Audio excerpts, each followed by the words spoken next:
Our first panel has the objective of setting the scene.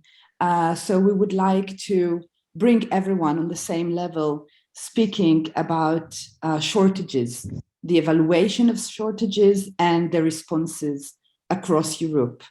I remind everyone that through Slido, you can interact with the panel with Q&A or ideas, and of course, continue to use Twitter as you're doing. And I'm happy to introduce the speakers of the panel, Labor and Skills Shortages in Europe. Jordi Curell, which you've seen this morning, Director for Labor Mobility and International Affairs at the European Commission. Audrey Perocheau, Director of Skills Development at Pole Employees Head Office. Tina Weber, Research Manager at Eurofound. Claes-Mikael Ståhl, Deputy General Secretary at the European Trade Union Confederation. And Maxime Cerutti, Director of BusinessEurope Social Affairs Department. Eamon, I hand it back to you to have the discussion with this wonderful panel. Thank you very much indeed, Leah. So first of all, I'd like to sort of welcome Jordi Curell back into the discussion. And perhaps, Jordi, if I could start by asking you the question, given the current situation on the European Union labour market, which is actually a fairly positive situation in terms of the numbers, what are the concrete outcomes of particular European Union policies, you think, that can help us tackle these labour and skills shortages?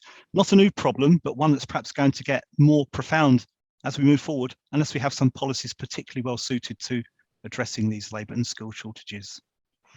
Thank you very much, Eamon, and thank you again to both of you, Eamon and Leah, for the wonderful steering of this very interesting seminar.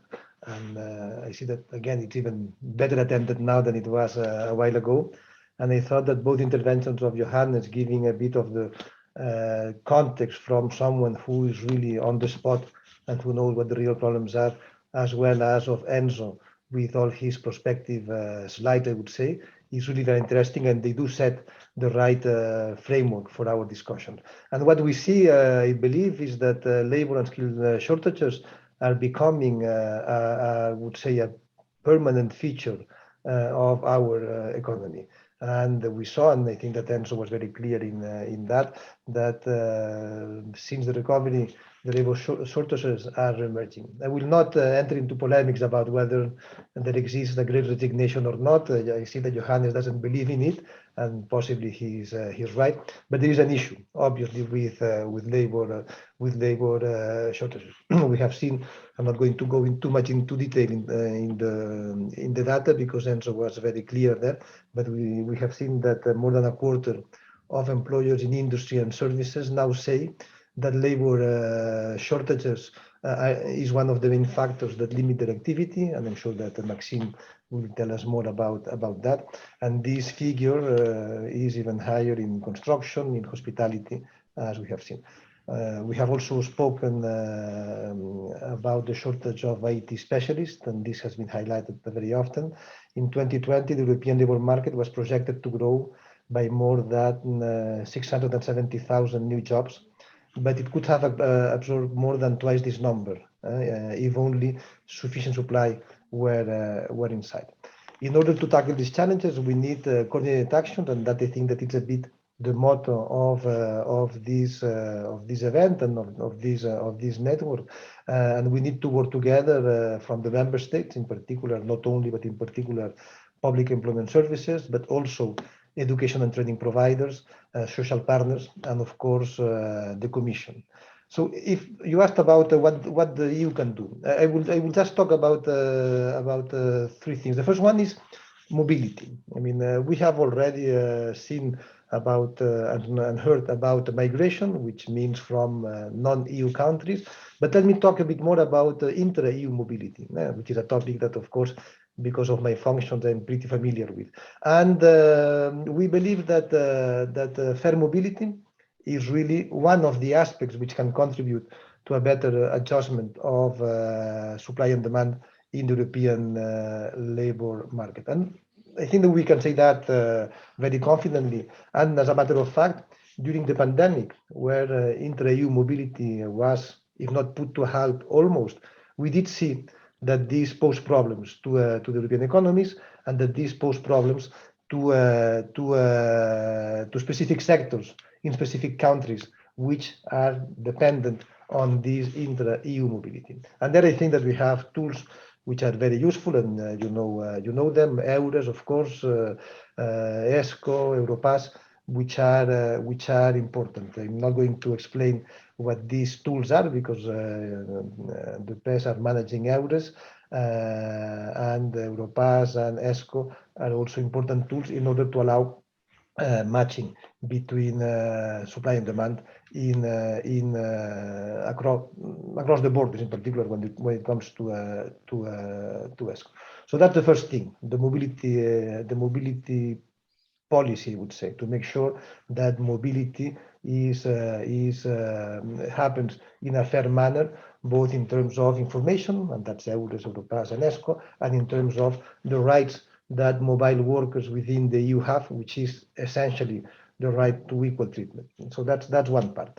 The other part, I think that it is to make sure that new initiatives do have tangible results. And as you know, we adopted the European Pillar Action Plan. When I say we, I should not say we, I should say the European leaders adopted that in Porto 2 years ago. And in 2020, we adopted the Skills Agenda, which has put forward some specific initiatives and actions to address skills mismatches. The first one is the Pact for Skills, which is based on the principle of preventing rather than curing. And I think that this is something that has been very obvious in the previous interventions, is that anything that we do will have to be done thinking ahead of our times. It's not just to cure the current situation, it's to prevent from the situation to getting worse, or to foresee new risks that will no doubt come across our way.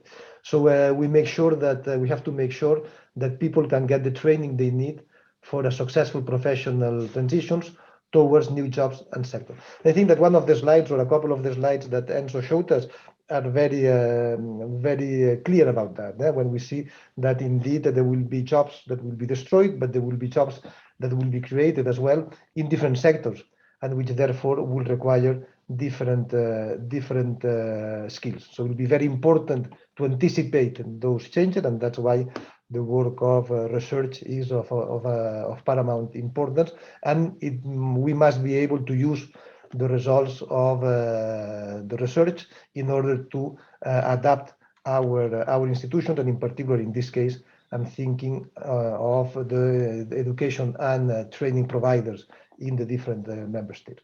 So this Pact for Skills aims at that, and it results in strong sectoral alliances in the areas of automotive, tourism, construction, offshore renewable energy, etc., that are creating concrete up and reskilling opportunities for working age people across Europe within the sector. And I think that this is very important, because this, of course, implies the mobilization not just of public authorities, but also of social partners and the private sector.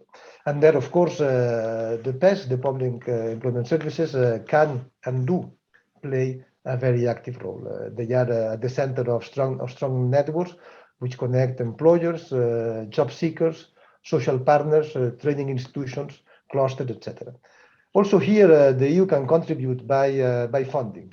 We have in particular the European Social Fund and the European Social Fund Plus, which sometimes we are accused of having complicated procedures to get the funding, and I know some people around this room, if I can put it in this manner, who are a bit skeptical about the flexibility of the funds, but they do contribute massively to active labour market policies, and therefore we need to use them. And indeed, it's important for PES to continue doing what they are doing now, because many of them do not only do job matching, they also offer, of course, career guidance, upskilling and reskilling opportunities, and they are working more and more towards this preventative approach. That is to say, providing services those who are at risk of losing their job or who are at risk of losing it forever, who are at risk of being so far away from the labor market that indeed they would become long-term unemployed. And this category of vulnerable people are very difficult to bring back to the labor market. So I think that in this respect, what we can do as well from the European Union, from the European Commission more particularly, is to support the PES network. I mean, the PES individually are strong and are fundamental players and fundamental institutions in the national labor market, but the networking of the PES through this network is very important. Allow me to finish very quickly with a personal note, is that I have only been representing the Commission in this network for very few months, since the summer last year, and I'm happy they haven't met, apart from Johannes, I haven't met anyone yet because of the pandemics. So let me tell you that in spite of that, in spite of the difficulties, I have come to appreciate very strongly the role that not only the individuals members of the network are doing, but also about the dynamism of the network as such. So thank you very much. Thank you very much indeed, Jordi, for that very interesting response. I'd now like to bring Audrey into the discussion, if I may. Audrey, bonjour. Bonjour. Thinking about. Vous m'entendez? Thinking about the. Très bien. Bonjour, merci beaucoup pour votre invitation. Je suis très honorée de participer à cette table ronde et très heureuse de vous partager quelques éléments de la stratégie de Pôle emploi en France, donc en matière de formation et de développement des compétences. Je vais m'inscrire très fortement dans tous les propos qui ont été partagés jusqu'ici. La France, évidemment, est dans une situation analogue à celle décrite, d'enjeux de tension de recrutement et de transformation de compétences. Nous identifions en particulier 3 enjeux que nous adressons, comme on dit en bon français. Premier enjeu, la compétitivité des entreprises françaises et avec leurs partenaires dans un marché qui reste mondialisé et très concurrent.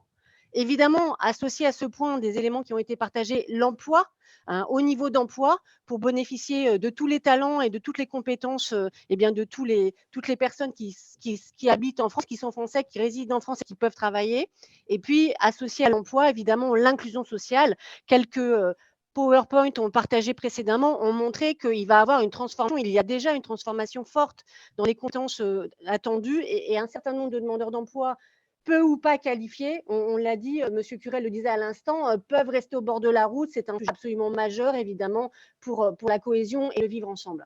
Alors, au-delà de ces 3 enjeux, en fait, quel est le contexte dans lequel nous agissons et qui, vous allez vous en rendre compte, évidemment, fait écho à ce qui a été dit et à ce que je pense que les collègues européens vont poursuivre, vont dire ensuite. En fait, on a un contexte qu'on peut nommer VUCA, volatile, incertain, complexe, ambigu. Et on le caractérise en particulier en France avec 5 éléments.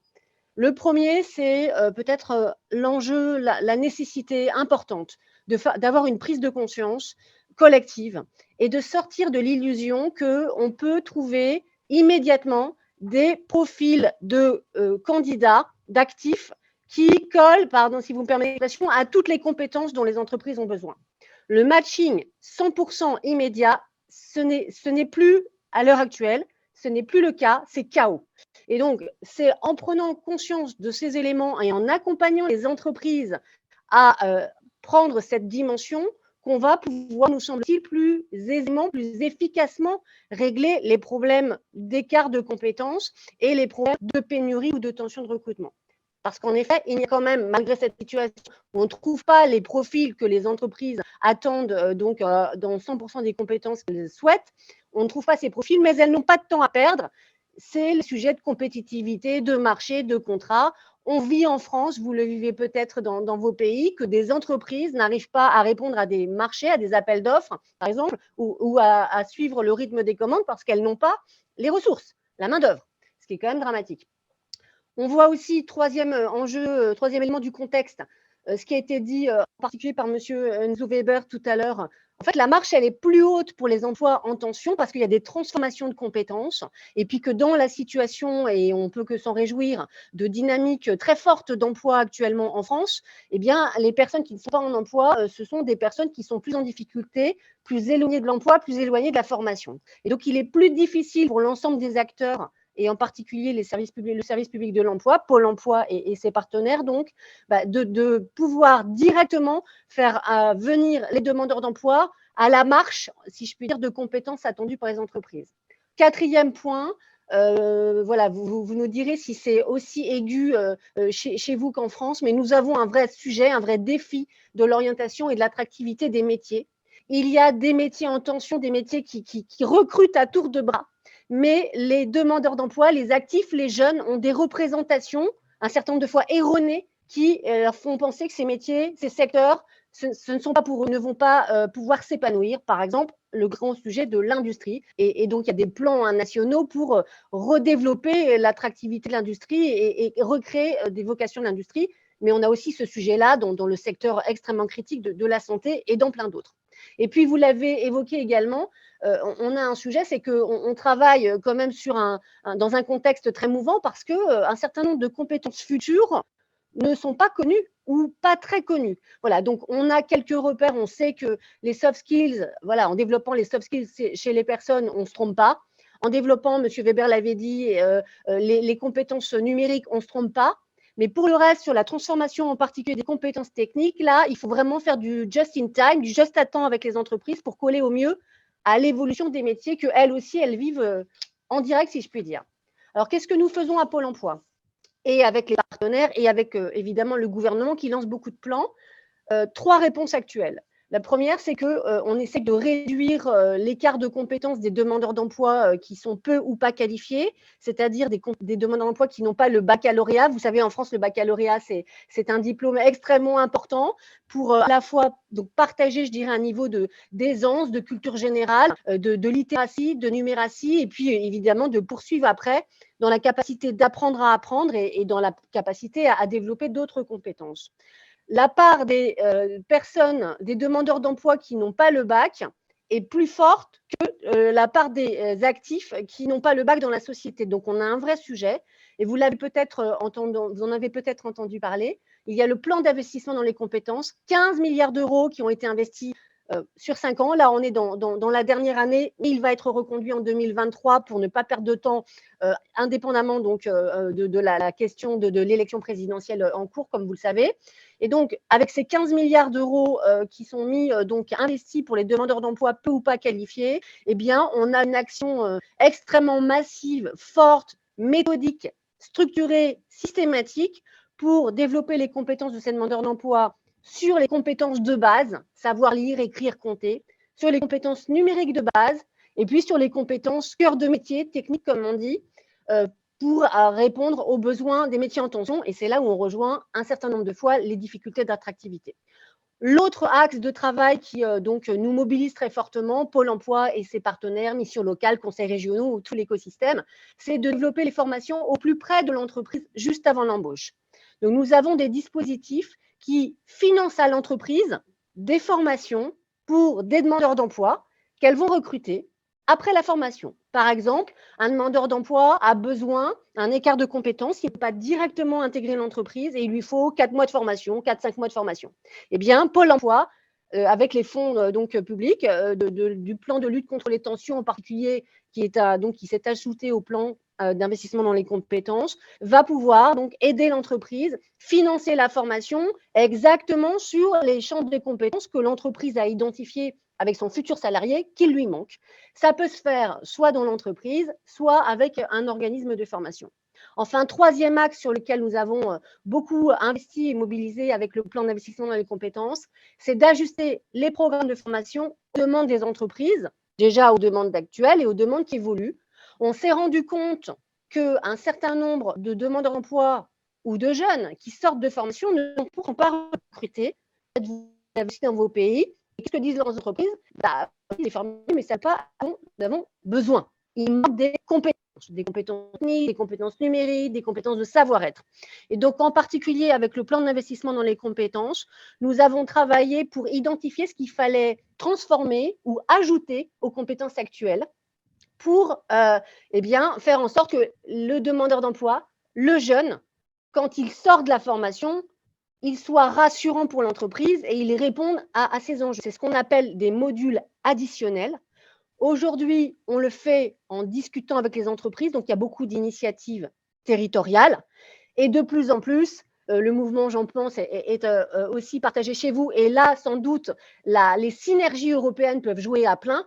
Donc, de plus en plus, et demain à plein, eh bien, nous pourrons gagner du temps et être plus acute et être plus efficace pour identifier ces compétences nouvelles ou à ajouter avec, évidemment, les données et les suggestions issues de l'intelligence artificielle.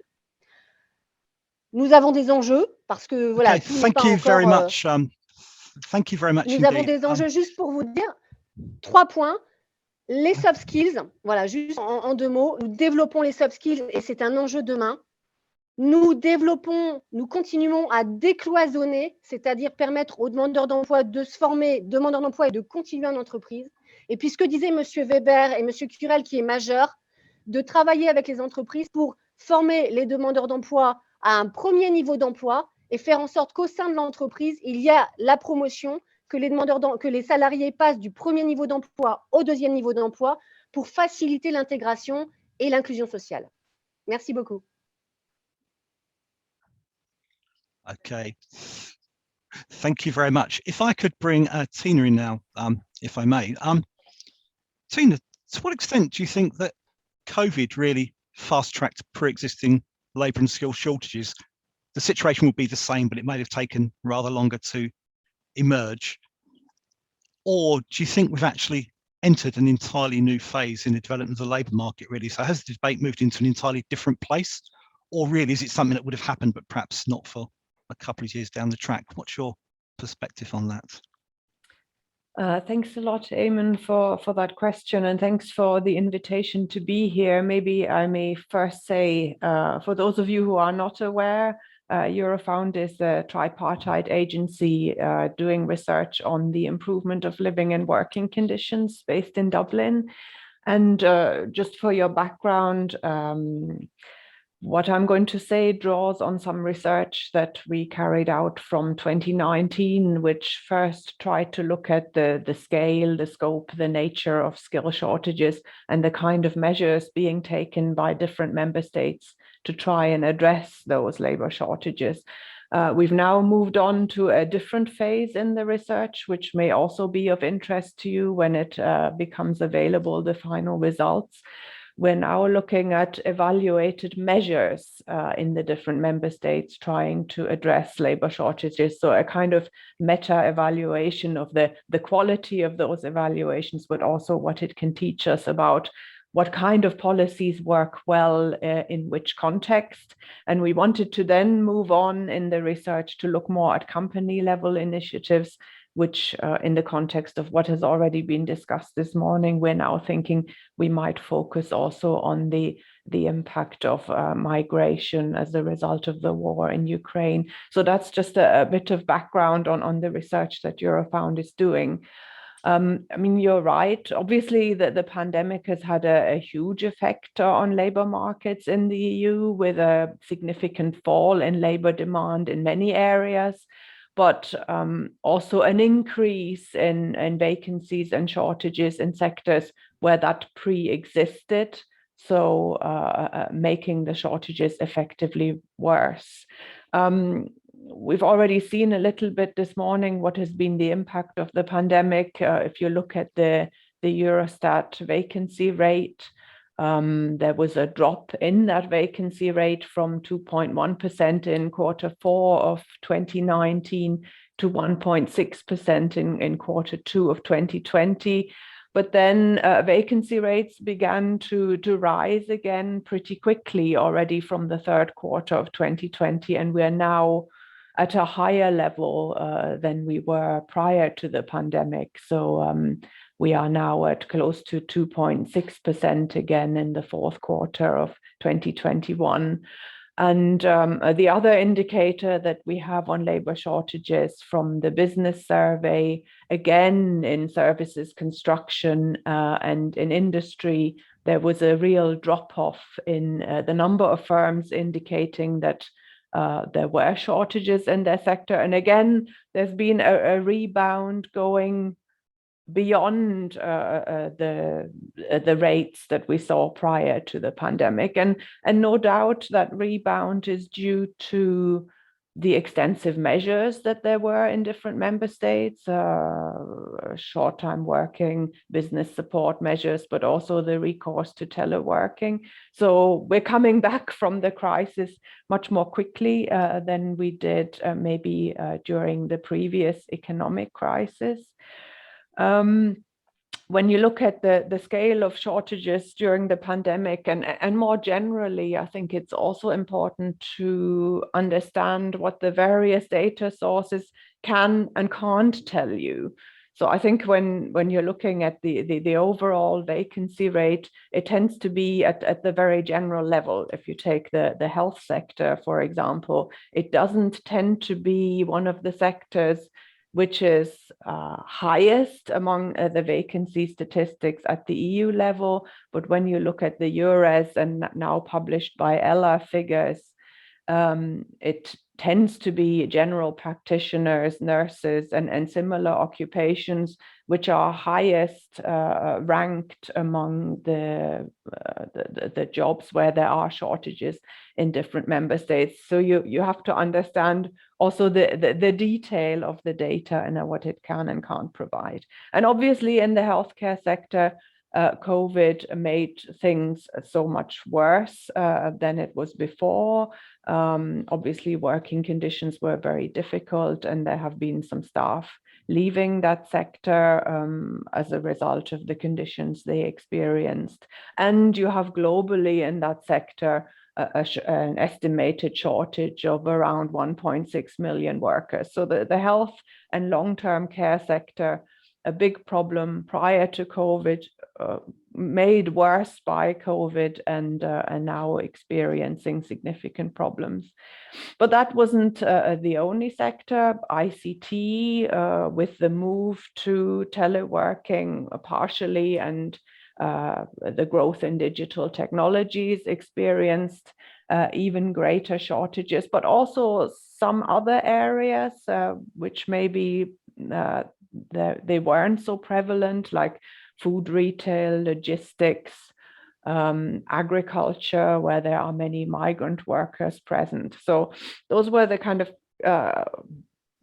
COVID lockdown shortages that were most significant. As I said before, in some of these areas, these shortages are now even more significant. And then there are areas like hospitality, tourism, particularly the areas that were closed or severely restricted during the pandemic, where often working conditions and job quality can be relatively poor due to seasonality, due to short-term contracts, antisocial hours, relatively low pay, where staff have really moved away, either because they were migrant workers, they have returned home, or because they've moved on to other sectors.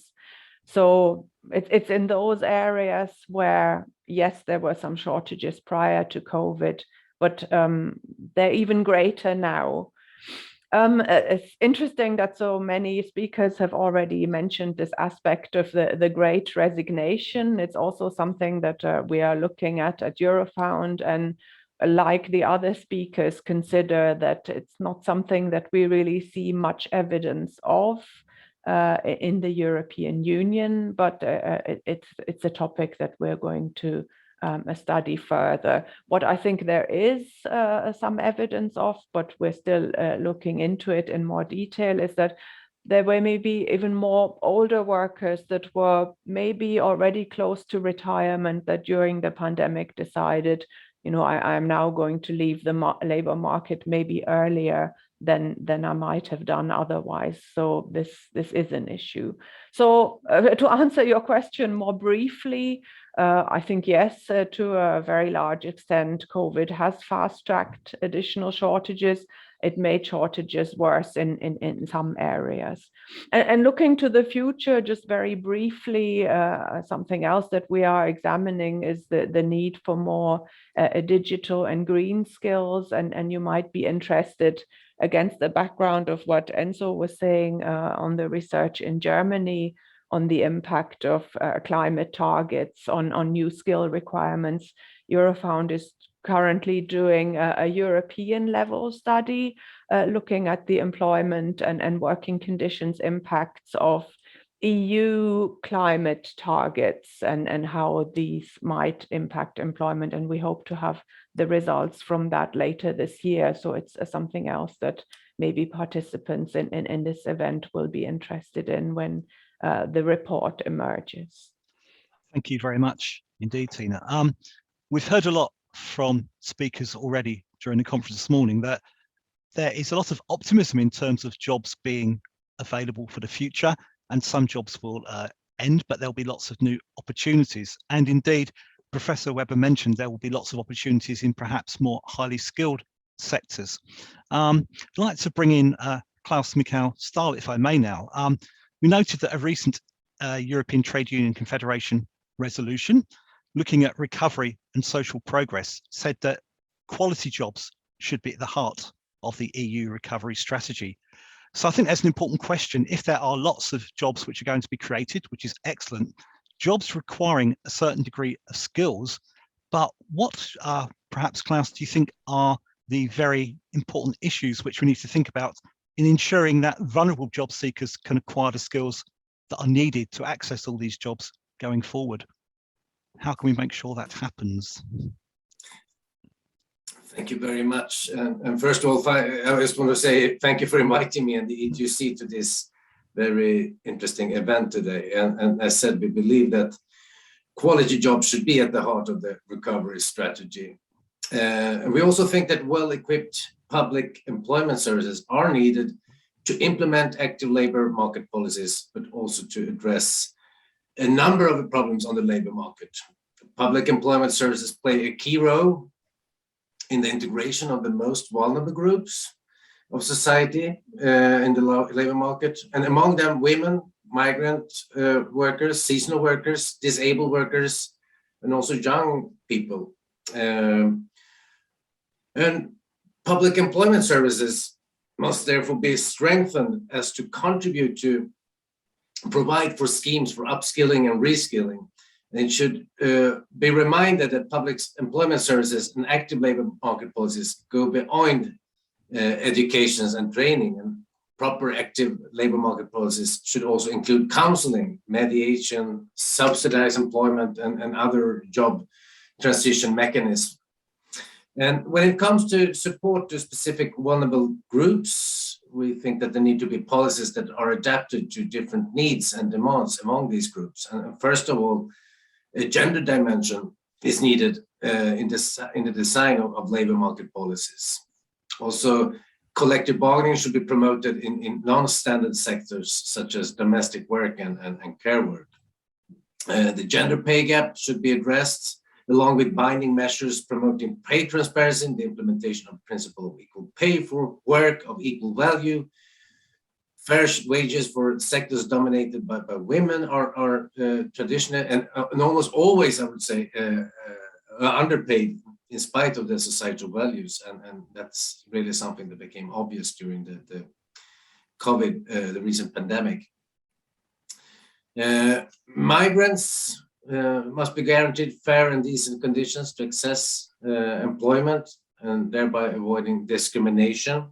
It is also necessary to promote greater mobility between member states for those who already have a permit, and to take steps to regularize migrant workers by ensuring that they have regular jobs with social security coverage.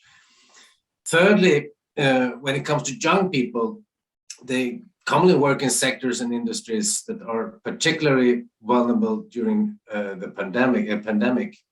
And these sectors These sectors are also characterized by a large number of part-time jobs, seasonal, precarious contracts, and also undeclared work. And the youth guarantee is a tool with great potential to promote youth employment, also against the social consequences of the COVID crisis. However, it can only be successful if the sectorial and national and European social partners are involved in its design and implementation and reporting. And finally, I would like to add, and I think that's my duty as a representative of a trade union movement, is to say that they are also quite efficient and easy ways to deal with labor shortages. And that is, of course, to pay higher wages. Thank you. Thank you very much, Klaus. I'd like to bring in Maxime now, if I may. Maxime, we hear a lot about the objectives of the twin transitions, the view that the European economy and labour market at the end of the decade will need to be increasingly focused on digital and green sustainable employment. What policy initiatives do you think are needed from public employment services and indeed their stakeholder partners to meet both the immediate needs of labour and skill shortages, which have been elaborated by lots of speakers already this morning, but balancing that with the longer term objectives of meeting these twin transitions? Some people think there's some kind of conflict potentially between the two, and initial labour market needs aren't necessarily consistent with the longer term trajectory towards more green and digital employment. So do you think there's a conflict, and how do we balance it to make sure we can meet both initial needs and the transitions for the future? Thanks a lot, Eamon, and thanks a lot to the Commission and to the PES Network for inviting us to participate in this conference today. A particular thank you to Johannes Kopp for putting this issue that is very important, labor shortages and skills shortages, on the agenda of this conference today. I mean, as you said, Eamon, a lot was said already to characterize the shortages that are at play. I think Tina was particularly focusing on this, and Eurofound has done some good research. I mean, we are in a situation where we face a challenge that is a structural challenge that has been there for quite many years. We have the economic transformation that is happening, and that is creating a lot of needs for the workforce in Europe to change, to adapt, with a view to the new jobs and the jobs that are changing. And that is one part that is there with us already for some years. And it is predicted that it's going to continue to be the case in the coming years. So we need to really act on that as priority. But then there is also what Tina was pointing to, which is the fact that we have experienced a COVID crisis, and I saw also the slides from Enzo Weber on that is showing that certain sectors in particular were affected by this. And so the two have been compounded. And now we are in this situation where the shortages are very high, and it is really a growth bottleneck. So that's why it's very important to put it on the agenda, because we need solutions to that. It's really a pity for enterprises, for workers not to be able to produce, to be active at the level of potential. And I think policymakers have an important role to support business, to support the workforce in achieving the best of the potential we can in the circumstances. I mean, I will focus on employment and skills, and I will comment a bit on both. So on employment, I think what is crucial to remember is that we have parallel debates in terms of the future of social protection, how to ensure the welfare state as a future, how to adapt in terms of changing social needs. And I think the key message here I want to pass is, if we want to have that in a good way, keeping in mind all the difficulty relating to demographic aging that was recalled also previously in our session, I think the solution, the main solution, is about employment. So we need to have enough employment. We need to have more employment participation. We need to ensure that companies are supported in creating jobs.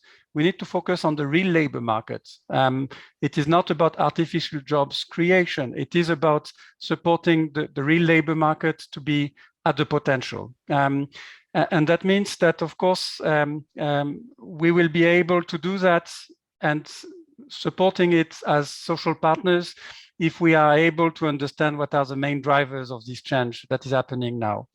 And I think one thing that needs to be remembered is that the green and digital transitions, they are not in opposition, Eamon. They are not something that we need to work on separately. They are not something that is directed to different types of policies. Of course, you will need to address both with their own characteristics, but there is a good interplay between them. I mean, it's obviously the case that technology can be part of the solution towards greening, and it is also the case on the other way. So I think we need to understand well the interaction between the two transitions so that we're able to progress on both in parallel tracks that are coherent with one another. But I think also that when we look at the situation now, we will need a focus on two things. One is, how do we best mobilize the available workforce we have in Europe? And the second is how to bring more people from third countries. And when it comes to the available workforce we have in Europe, I mean, I agree with Johannes, there is no great resignation to have. But on the other hand, we need to be vigilant because there was indeed a trend that some people moved directly into inactivity during this crisis. And that is a challenge because once in the inactive group, there is less of a link with the policies that are in place to try to reach out to these people, which are more connected to unemployment, long-term unemployment. And so we need to address inactivity. And I think the minimum income initiative that is being prepared by the Commission for after the summer is an important one. I will be coming back to that later in the discussion. But of course, it is also the case that we need to bring people from third countries to Europe, because it will not be enough to mobilize our potential of the domestic workforce. We know that from the data on the predictions of demographic aging. So it is very important that we work well together also in that area. And there is a promising initiative that is coming at the end of April in the Skills and Talents package that is being prepared by DG Home together with DG Employment. It is this talent pool, a talent pool which is based on an approach like we have seen in successful practices around the world in terms of economic migration, like in Canada. It's an expression of interest system where you have third country nationals from around the globe being able to show their interest to come and work to Europe. And that is very important because it will be part of the solutions to address the skills mismatches, to make sure that companies are able to have the potential workforce that is needed in response to the jobs as they are. I think it was very interesting also what we heard from Audrey Perocheau in Pôle emploi and all the measures that are being taken now in France to try to address those tensions. But it's obviously the case that we need to focus this economic migration policy where the tensions are strongest, where the shortages are strongest, because this is where in the short term we need to act. And we need not to lose sight also of the longer term challenges. So this is the main comments on employment. But then going to skills, I mean, the first thing is when it comes to skills, we need to be specific.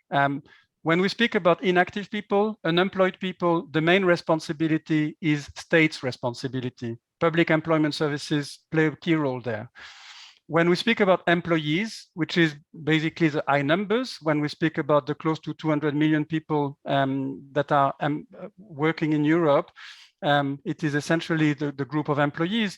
And that is a big group. And together as social partners with ETUC, we have a big responsibility in terms of ensuring the skilling of the actual workforce.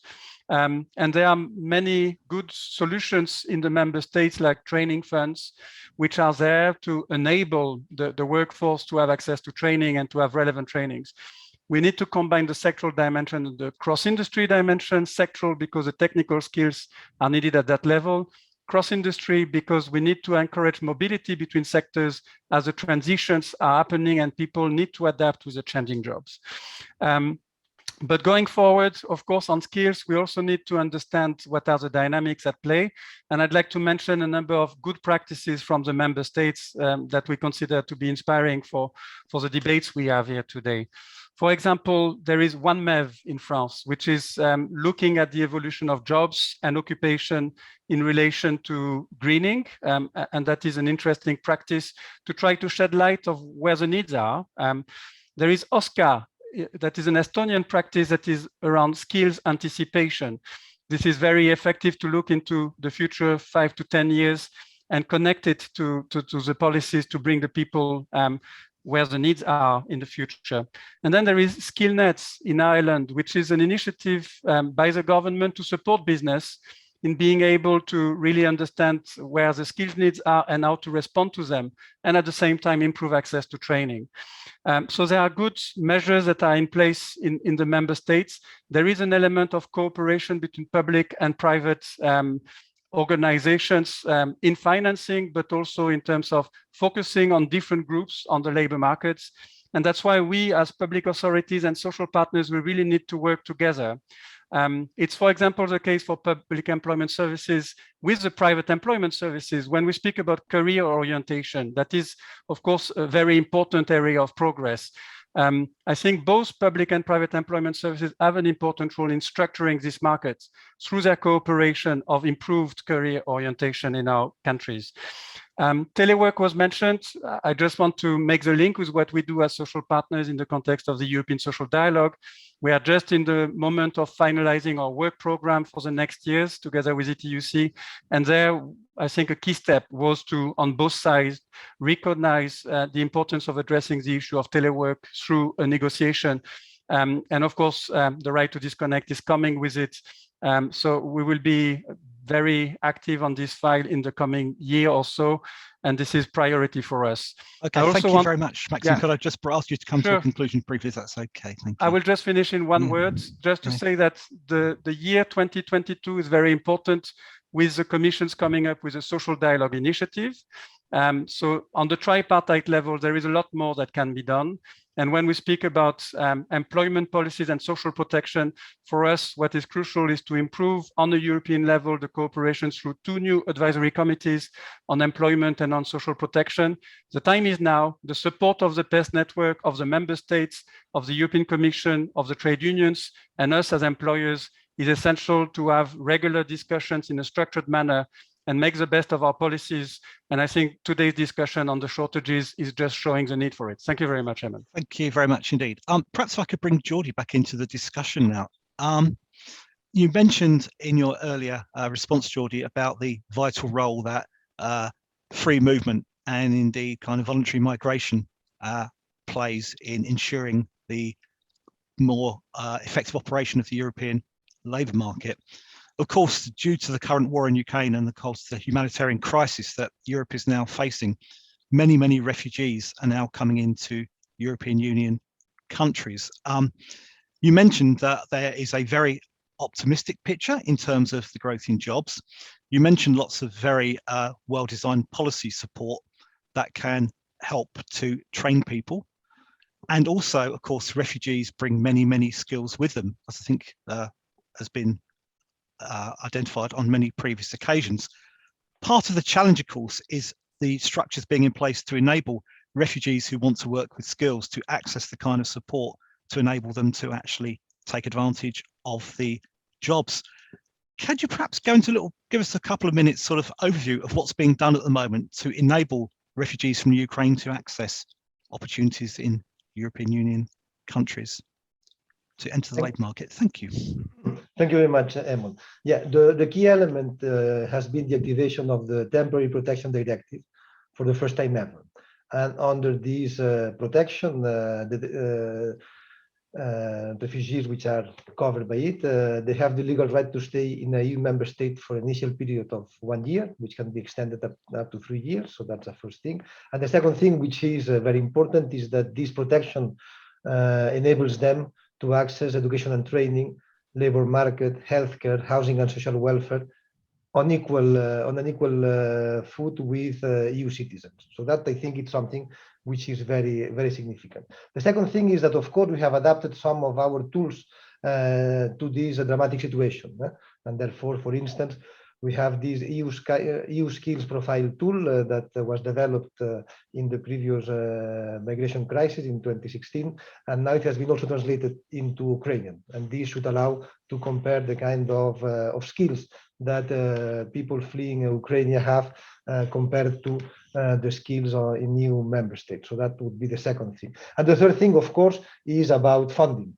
And the EU adopted 3 days ago on the 4th of April, the CARE initiative, which introduces a maximum flexibility for member states to use unused money under the 2014-2020 cohesion policy for actions in favor of these people who are fleeing Ukraine. And then on top of that, the REACT EU envelope for 2020 contains 10 billion euros that can be also used immediately for to address these demands. So that's what we do at the European level in very short. Of course, what we know is that national authorities and PES in particular are on the front row when welcoming and integrating these peoples. And we know for a fact, we discussed with Johannes some time ago, and he said in his previous intervention as well, that they have learned lessons from the past, and that these lessons can be put into practice now.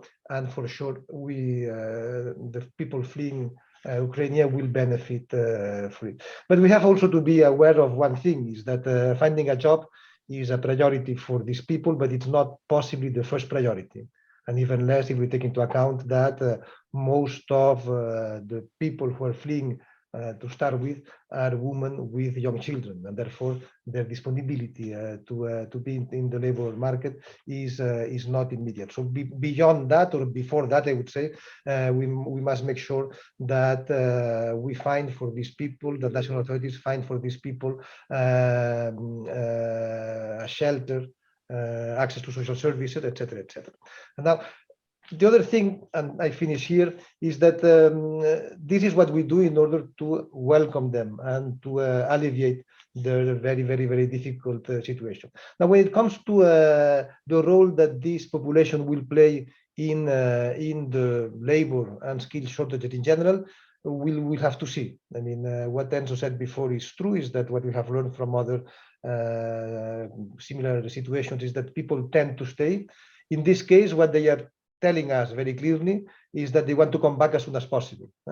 Will they be able to come back or not? That's something completely different. But I think that in the first stance, we have to really try to integrate them socially, I would say, in terms of access to social services, try to integrate them in terms of access to the labor market, but I'm not convinced that all of them will stay, or at least that will depend on the duration of this terrible war in Ukraine. Thank you very much.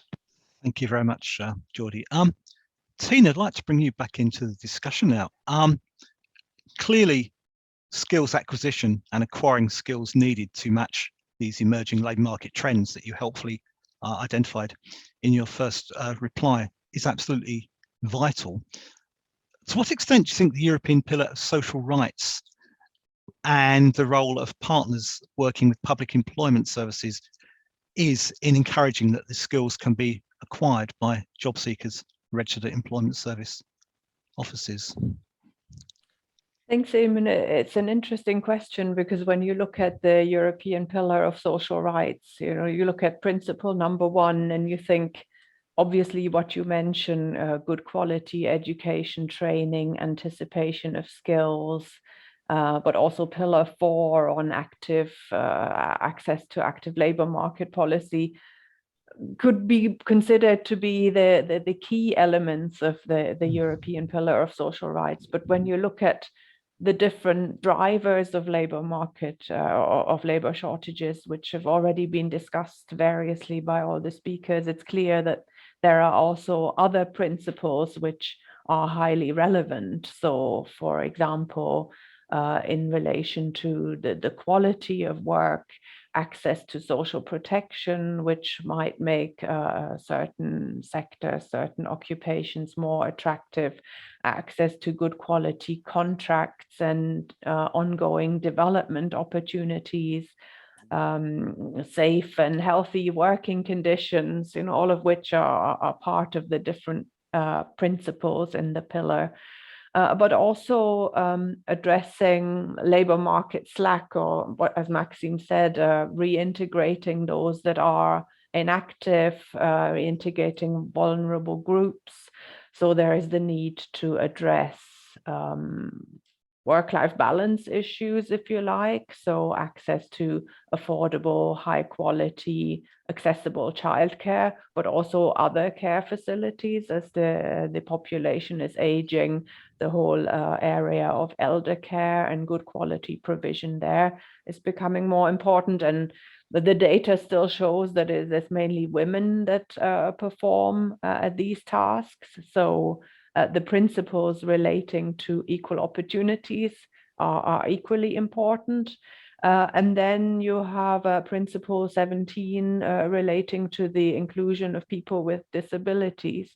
So if you look at the way that we classified the different kinds of measures that need to be taken to address labor shortages, attracting labor, activating underused resources, and enhancing the use of existing labor.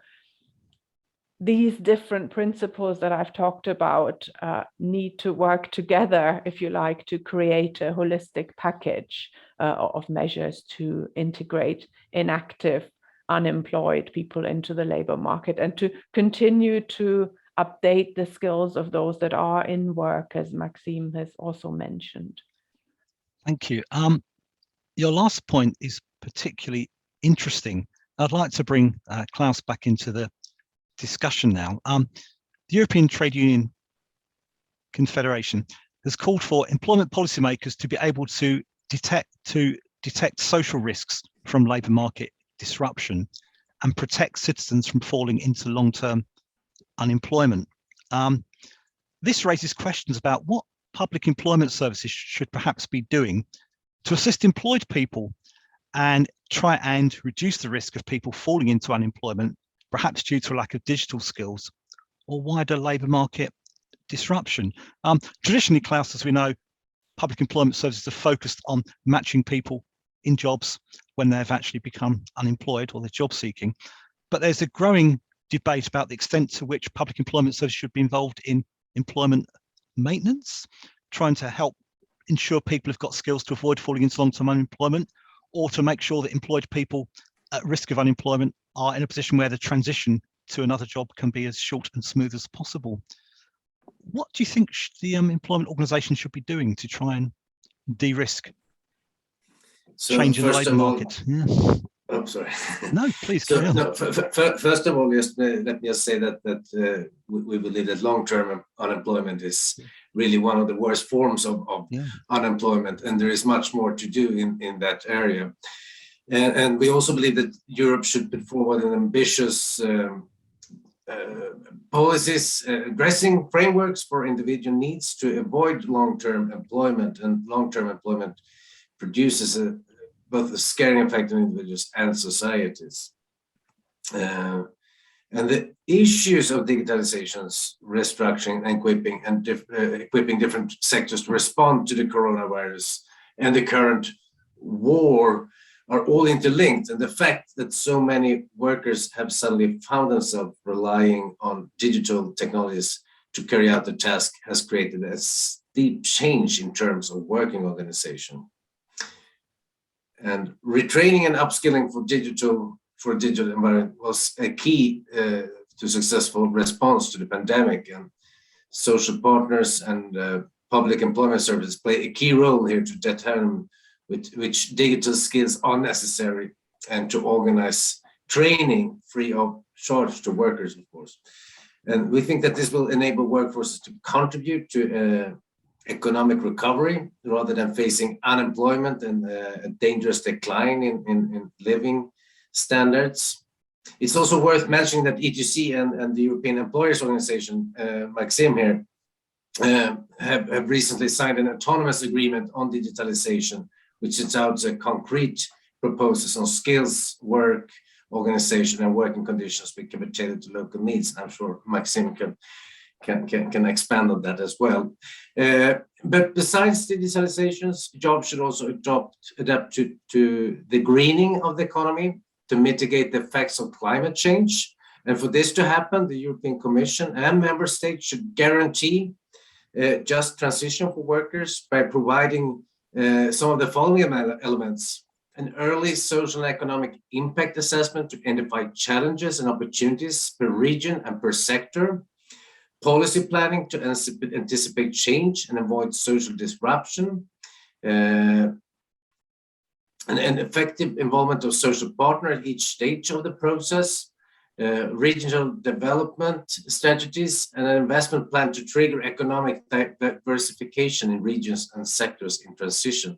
And on this strategy, the public employment services has a key role to play, and just as asked in the question here.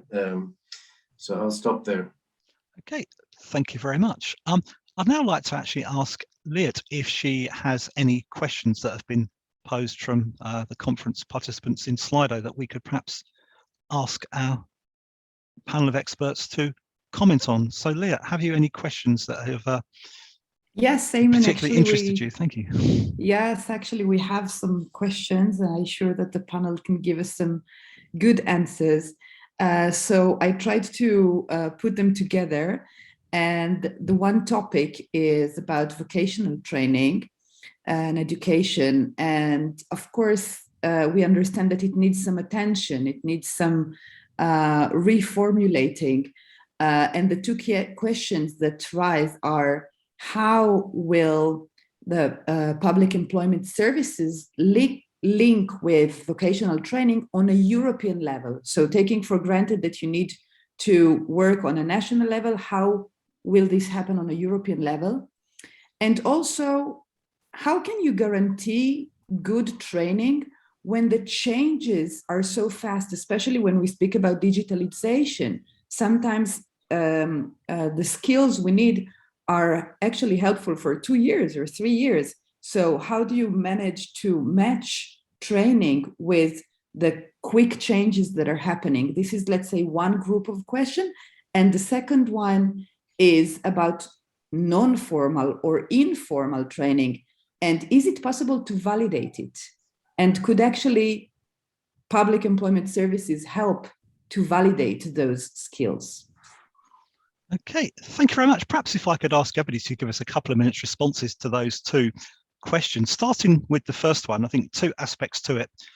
First one, very interesting actually, given that every individual member state has a different arrangement for providing training in terms of the administration, and the links between employment services and training will be different in every country. How can we bring those together at the European level? And perhaps we could ask Jordi, first of all, for your observations on that question. Thank you.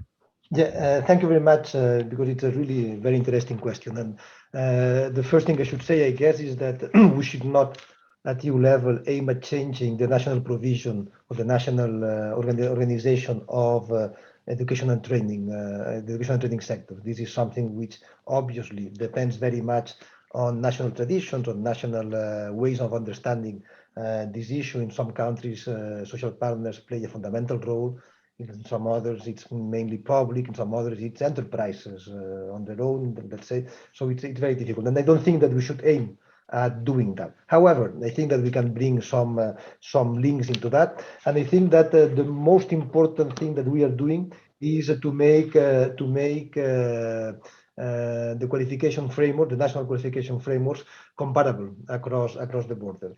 And you have all heard about the European qualification framework.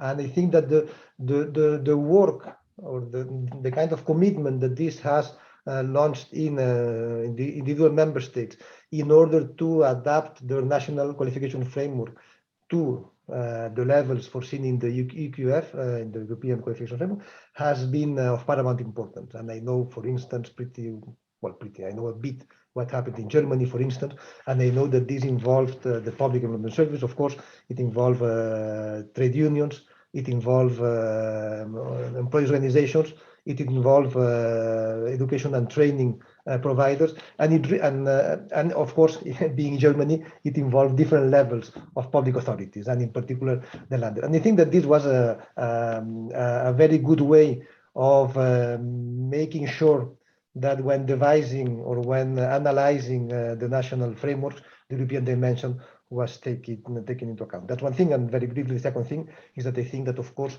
through the PES and the PES cooperation and that kind of events, I think that it's obvious that education and training providers in the different member states are in touch with public employment services in different member states as well. So I'm all for the strengthening of this network. Thank you very much. Maxime, could I have your observations, please, on how we can achieve this at a European level? Thank you.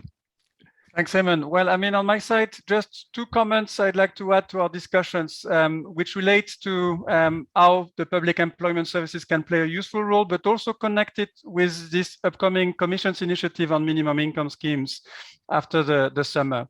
One is benchmarking activities that relates to what is done by the Employment Committee and the Social Protection Committee. I think there is one area that is particularly promising. It is the area of in-work benefits. How to encourage, create incentives on top of the necessary conditionalities for active job search to receive the benefits. I think it is very important to progress to have incentives in place so that people, when working, they are better off than not working. And of course, in terms of using the public resources, it's better if this would be used in order to complement what is drawing from the active job participation of a person, rather than to have a person fully passive. And I think creating this incentive to work is really very necessary now to reduce inactivity and reach out our objectives in terms of employment. The second example is connecting as well with what is happening now on the refugee crisis with Ukraine and a lot of people coming in our countries. I mean, there is a good practice in that, and Claes-Mikael is with us as a Swedish. It's coming from Sweden. It is the entry agreements. I mean, in Sweden, there was a solution which is basically there to encourage the hiring of people who are either long-term unemployed or who are refugees. And there is a very sound approach to share some of the costs between the employers and the government. The government is providing a top-up. The person receives the income that would normally be received in the collectively agreed wages, but the employer only pays a part of it, which relates also to the fact that the people need to go into training, that they are not directly as productive as others on the labor markets. And it is very promising because, of course, it's a way of ensuring that the people are going to be employable and reaching the labor markets, and do it with a good element of sharing and cooperation between public and private actors. Thank you very much. Perhaps if I could ask the second part of that question to Klaus and then Tina, actually. So Klaus, given this rapidly changing labour market that we hear about at every event quite rightly, how can training keep up with change? And one of the questioners mentioned we could be involving people in training every couple of years. So how do we square the circle and deal with that dilemma? Well, that's where you come to things that Maxime touched on as well. And my background is Sweden. That's where I sort of grew up as a trade unionist and a social partners guy. And one of the things that I'm really impressed by and I'm proud of, that is the long tradition of involving trade unions and employers, the two organizations that organize buyers and sellers of labor in the measures that are being taken. And Maxime mentions one very interesting example, a new one that is not very well known yet because it's not fully yet ready, but probably it will be in a month or so, is a long negotiation on develop a whole new reskilling and upskilling system based on collective agreements in a new interplay with the state. And it's been a long negotiation between the social partners.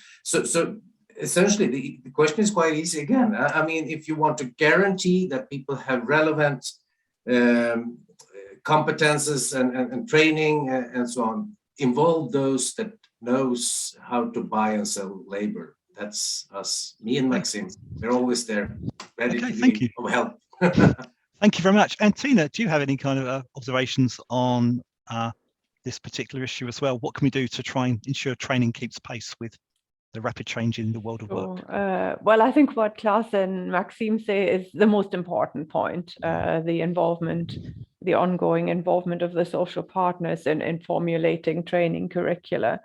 But, and I've also seen it on the agenda of this event, it's clear that PES Network are increasingly using data mining and other advanced tools to really understand what is required by employers when they advertise their vacancies.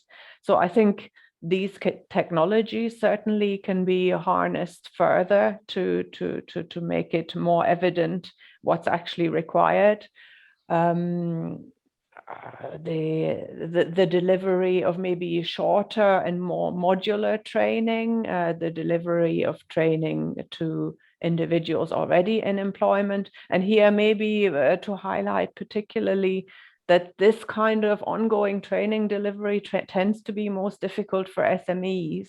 So any kind of initiatives that help to mutualize the training costs or bring together different SMEs to allow them to allow their employees to participate in joint training. There were similar initiatives like this in Austria. I don't now recall the name of the concept, but it enabled SMEs to use a kind of joint training facilities to bring people together to simply make this more affordable through economies of scale. So that's maybe another important approach, thinking about the cost of training itself. Thank you very much, Tina. Looking at the time, we've got only about 5 minutes until a well-earned coffee break. Could I just ask panelists to finally answer one question, perhaps in a minute or even slightly less if possible? So it's probably almost a yes or no answer, I'm afraid. But can informal training be accredited? Jordi, what do you think? Thanks for letting me first go for this difficult question. There is a council recommendation on validation of that. So I mean, I get that it is a complicated issue, but we believe it's fundamental, and precisely because of the previous question. I mean, how to adapt to ever faster changing need of skills. I'm convinced that everything that we learn in an informal, even a non-formal context is fundamental. So we have to make an effort there, even if we know that it's not easy at all. Thank you very much indeed. Maxime, your 1 minute observations on the subject. Can we accredit informal training? I think we need to make use of all skills where they are. It's the interest of everyone. So we need to make it visible, but how to do it, I think, is of essence, not creating excessive bureaucracy, making sure that it can be done through external solutions or internal solutions to the companies. So I think, yeah, there is a lot to discuss on the practical level on how to organize it in the best way, but the objective is a relevant one, of course. Thank you very much. Claes, could I have your brief view on the subject, please? Thank you. Yes, it's possible. Okay. Perfect. No, that's great. Thank you very much. Yeah. Okay, and perhaps Tina, would you like to give us the last word on? Well, I think you only have to look at the answer to the poll this morning to indicate that so many of us have acquired the skills that we now use on the workplace. Shows that it clearly is possible. But to be serious, obviously these things then also have to be portable. You have to be able to prove to your next employer on a piece of paper. And to my knowledge, at least such systems already exist in many countries.